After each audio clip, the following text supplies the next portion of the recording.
they're letting other people kind of tell them how to brand themselves, and they're telling them how to shoot and what content to put out based simply off of getting attention instead of what their actual overall long-term outlook is and goals. Hey, Shawn, or hey, Gia, this is what we should shoot. This is how we should shoot it. This is what I want you to say. You're not creating an authentic community, right? Because they're following a character, right? And that's why I always try to be, good or bad, like, this is me. This is my brand. This is how I'm going to show up, right? And I think it's super important to do that. It's like Groundhog Day. Yeah. It just keeps repeating itself.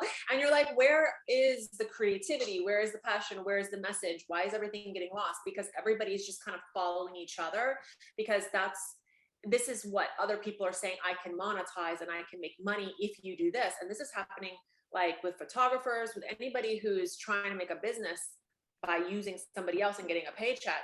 So I get mad sometimes because I'm like, all these girls don't see it, but they're putting out what other people are telling them to put out instead of really what they want. And they don't realize what they actually want until down the road. And it's sometimes too late. It's interesting because, to piggyback off of what you're just saying, where everybody's following each other, right? And specifically, they see a trend, right? Like a real trend, or a background music trend. Background music trend's fine, but when you're going out there and you're just recreating trends and getting followers, right? Your community's growing great. You can have a viral reel, and you have a bunch of people that came to your community based on a reel that's not even your brand. So now you're going to lose them, because once they figure out that's not who you are, then you're rebuilding again. Mm-hmm. I can't control people's perception of me. Right. You just have to continue to go forward with what you're doing. You're gonna fuck up. That's just part of it. You're a human being. People want to put you on a pedestal. They want to act like you can't make any mistakes. And then if you make a mistake, they want to like bash you for it. It's not fair. We're humans, but you just, you go out there, you do what you love, you put out what you love. People are either going to hate you or they're going to love you, and you can't control that. No, you can't control that. I recently had someone, kind of come at me recently, and it shook me. It shook me because that person doesn't know who the fuck I am. Right. But it's like, people forget that there's human beings on the other side of this Instagram screen or Twitter or YouTube, whatever the fuck it is. And it's like, it's a complete dehumanization. Like, no one thinks anybody's human. And what we found is, and I found this in my early journey in my venture that what I have right now, is you see people, right, on Instagram, or just they're out there in the world and everybody knows who the hell they are. All, they're the who's of the world. And then when you talk to them, it's like, that guy's an asshole. Like, but what happens is you talked about expectations, right? You talk, it's like, we all expect to see this person that is on a grid, and that's not the way it is. Like, it's a highlight reel. It's like, okay, this is the best version of myself I'm putting out there right now. Here's my mind. Take a peek behind the curtain a little bit. Here's what I'm really about. But the reality is we all have our shit, right? Exactly. We all have our relationships, our marriages, our friendships, and we make mistakes. So you have to understand that if somebody truly doesn't like you, if they deep down inside don't like you, they're not going to be visiting your page. They're not going to be checking out what you're putting out. They're not even going to be listening to what you're doing. They just pass right by you. They're not going to be following you. Yeah. So if they take the time to really go to your page, check up what you're doing, then write a message to you, then write a message to your other followers, and they're confused fans. That's what they are. Confused fans, and they want to be heard. And it has a lot to do with their upbringing. Their upbringing has always been, they got used to being bullied, as a child. They got used to being put down. So that's all they know how to repeat. They're repeating a toxic cycle. It's funny because, like, my wife and I were having this conversation the other day, and it's something I fully believe, but when you're in the moment, it's really hard to kind of just see what it really is. And it's really about triggers, right? It's not about me or you. It's something that happened, or we might have posted, that may have triggered something that for them that was down, but in the past, and it just ignites a fire, and then we're the receiving end of it. So we have to be super aware of the fact that, someone's reaction to us is not about us. It's 100% them. Yeah, there's three reasons why somebody would follow you. You're relatable, they can use you, or there's something in you that they can relate to, in the sense of like something you said, they're projecting it onto themselves. Yeah. And that's the one thing that I enjoyed about you is when I reached out to you, like I didn't really think that you would even get the message, to be quite honest. Because I thought I might have gone into like the request box or whatever. I'm like, she's never gonna see this shit. But like, hey. No, here's the thing. Like, I don't believe that bullshit when they say I don't read my messages or I have a manager. I don't believe that. Like, I have had my management help me out sometimes if I'm traveling or I'm not in the States. They've helped me out here or there. But for the most part, I'm very hands-on with everything I do. And so, do you have to protect yourself, by screening and making sure you don't respond to the wrong people? Yes. But do you have to be cold and impersonal to somebody who comes at you in a professional, nice way? No, absolutely not. And anybody who uses it as an excuse, piece of shit. Sorry. Yeah. That's just, I'm with you. I'm with you. And that's it's just one of those things that just so I appreciated that. Right. Because of that, we have a new friendship, right? We have a new connection, right? And there was no ego involved. And that sometimes I feel like there's a lot of ego involved, right? I've asked people to come on podcasts who had a really good message and that my audience would really enjoy. Like, sorry, dude, you're not big enough yet. I'm like, all right, motherfucker, that's cool. That's cool. But when I explode, I don't know where these people get because they have 10 million or 12 million. Like, I'm a real celebrity. No. Like, even real celebrities are humble and nice. Yeah. Dude, I don't get the mentality. That's the funniest thing, dude, because like I always tell this story, and it's so funny that you said real celebrities are actually nice. Dude, I live in Florida, in Southwest Florida, right? And I'm at a older city, like very populated city, probably about 3.5 years ago. And I'm on the phone with my buddy and I'm walking through Publix, right? And I'm in the produce section. And I say, dude, holy shit. He's like, what's up? I go, it's fucking Jennifer Gardner over there. I was like, well, it looks like Jennifer Gardner. It could be Jennifer Gardner. He's like, bro, I know where you live. That's not Jennifer Gardner. I'm like, okay, you're probably right. So I cross this girl's path like 2 or 3 more times. And I go, Dan, I gotta go. That's definitely Jennifer Gardner. And so I'm texting my wife. I'm like, baby, I think Jennifer Gardner is at Publix. She goes, you're insane. I'm like, no, I'm not. I'm telling you right now. So finally I go up to, I actually went up to her, this person that I thought was Jennifer Gardner. I said, excuse me. I was like, I have a question to ask you. You've probably been asked like 1,000 times in this store, but are you Jennifer Gardner? She goes, I am. How are you? What's your name? I'm like, my name is Shawn French. She goes, so it's so nice to meet you. I'm here with my grandma. Thank you for saying hi. And I'm like, hey, no problem. She goes, do you live around here? I'm like, yeah, down the street. She was super kind. And she's one of the bigger celebrities on the planet.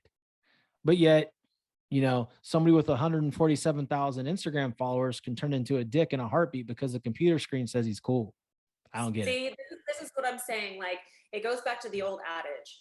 If you are acting like you have money, you don't have money. If you are acting like you're famous, you're not famous.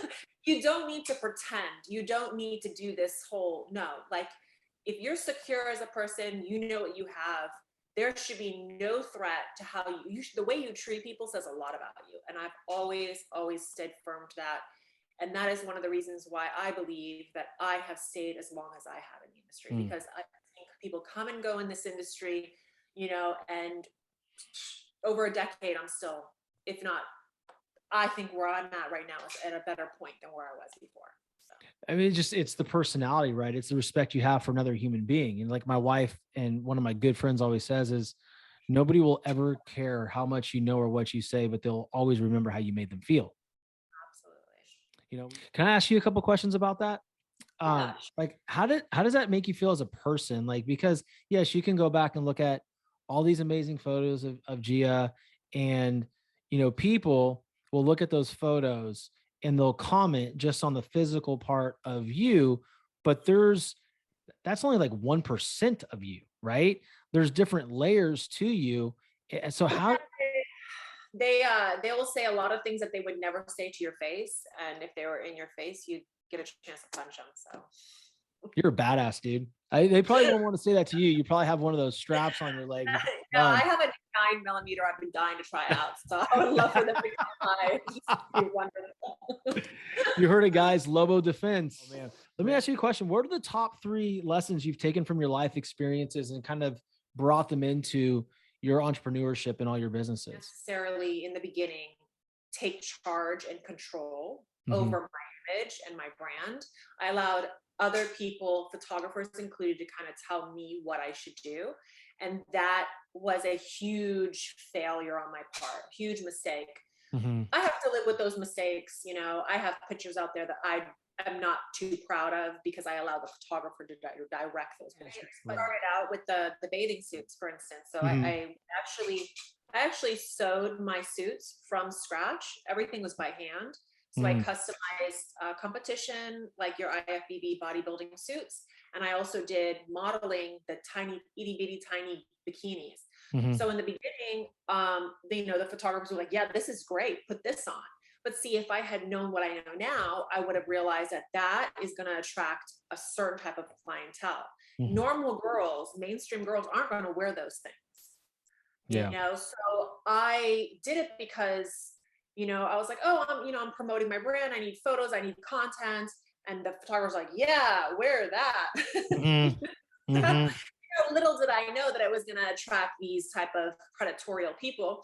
And then from there, content got stolen and things, my computer was hacked. People stole stuff, start putting it out there and they make a business off of this. They literally make a business selling you, and that's how they do it, and it's a real there's a dark side that I didn't know, that I was very naive to knowing, and I had to learn. So. Yeah, that's a really fucked up thing, because I saw you write something or publish something based on the modeling industry and how dark it can be, the dark side of the modeling industry, that of stealing pictures and selling them, and all of a sudden you're in fucking publications that you didn't even know you're going to be a part of.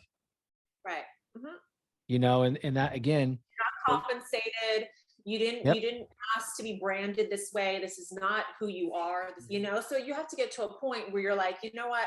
I'm not going to let these people are going to find a new girl and a new girl. And there's a new girl that turns 18 every day. And they're just going to keep on doing this to every girl. And until women understand that if you want to have a business and you want to have financial freedom, you got to be really, really careful about your image. I mean, super hyper paranoid about your image. And you can't let anybody tell you anything. You have to, it's not about, oh, well, I can post it and just keep it for me. No, you can't even do it. Just don't do it at all, because there are people out there that will target you. If they see dollar signs on you, they'll target you.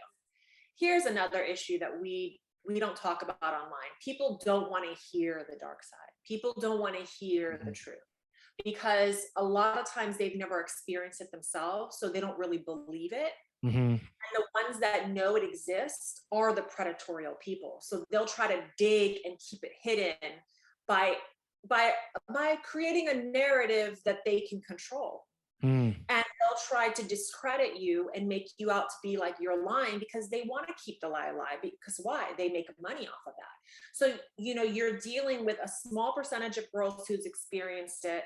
You're dealing with those who are trying to create a narrative so they can keep monetizing off of you. And then the majority of the masses don't even want to hear the truth because it's so dark. It's something they'll never experience, and they don't even understand. You hear all these celebrities and models who were targeted and leaked this and leaked that, right?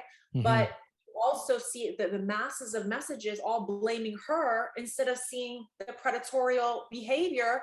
So they'll just continue to do the same thing because there's no accountability for any action. That's just so interesting. And I would imagine too, these young girls getting into the industry, they don't want to know about it, not just because they haven't seen it or never will experience it. They probably don't want to know about it because they don't want to have the idea or know that the industry that they want to be in is rotten in so many ways. They don't want to believe it's going to happen to them. Right. And I have actually had girls that I have messaged saying, hey, look, you need to be careful. This is happening to your content. And they will be like, yeah, thank you so much. Thank you so much. And tomorrow they're releasing new content and the same thing's happening. And I'm like, didn't I just warn you? They want to believe in that this is going to take them somewhere on a golden brick road, and they want to believe there's a knight in white shining armor on a horse. It's going to like give them all their dreams. And it's this whole unrealistic rose colored glass. So yeah, your message falls to deaf ears most of the time. Imagine a year down the road from now, right? We're sitting down again in a year chatting. What are we celebrating? There's no one end goal, right? It's always like all these little steps that you write out, because I journal a lot, and it's like every day I'm doing one of them. And then when you look at the big picture, it's coming alive. I think it's super important for everybody listening that the finish line is never a finish line. It is a checkpoint. And as soon as you get through one wall, you go through another wall and another and another and another. And the one toxic thing that I want you guys to be very, very aware of is when the people come up to you and ask you, aren't you happy with what you've accomplished? You should be happy with where you're at because you've done X, Y, and Z. Just because high achieving people continue to push doesn't make us ungrateful. Makes us fucking alive. Exactly. Different checkpoint. We're our own worst critics, and we have a tendency to not really look back and look at the past. So that's good because it keeps us moving with new stuff. But then we never really sit back and go, wow, we really accomplished all these things, right? So sometimes you do need your wife, for instance, or my husband to go, hey, no, look, you accomplished all of this, because we're always like, next. Yeah. The next thing, and then you don't focus on the win long enough, and and you bolt off, right? So no, I fully believe in that as well. Really relishing in the win and then moving on, not moving on and forgetting about the win, but like, hey, there's more to do.